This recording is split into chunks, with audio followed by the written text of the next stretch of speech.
Hello mga ka-show! Nandito tayo ngayon sa bagong bukas na SMJ Mall na dati ay J Mall. Excited kami at curious kung ano nga bang mga bago at kakaibang makikita dito. At syempre, handang magpabudol kung may mapupusuan tayo sa loob. Kung hindi ka pa nakakapunta dito at gusto mong malaman kung ano ang mga nasa loob nito, tara na at samahan nyo kami. Let's explore and see what's inside sa mall.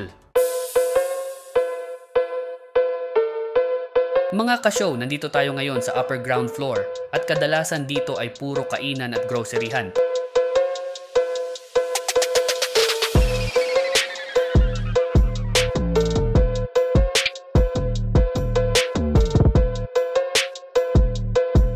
Totoo nga ang sabi nila, Japanese-inspired ang theme ng SMJ Mall.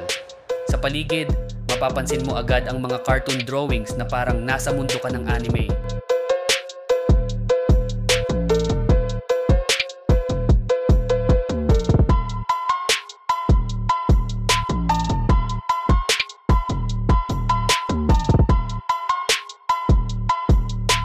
Ang dami ding Japanese restaurants dito, kaya feel na feel mo ang Japan vibes.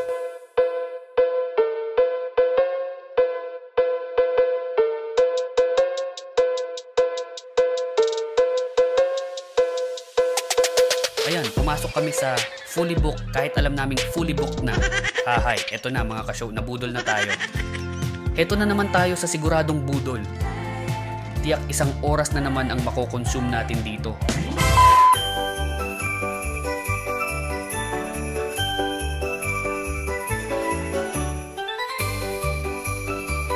Kahit di nyo tanungin, nasa ikatlong palapag na tayo. Sa cinema na tayo. Magtanong kaya tayo dito, may palabas ba? Bakit ang palabas nila nasa loob? Hahay. Dito na lang nga ako. Mga ka-show, tingnan nyo. May mga human size na Naruto at One Piece characters dito.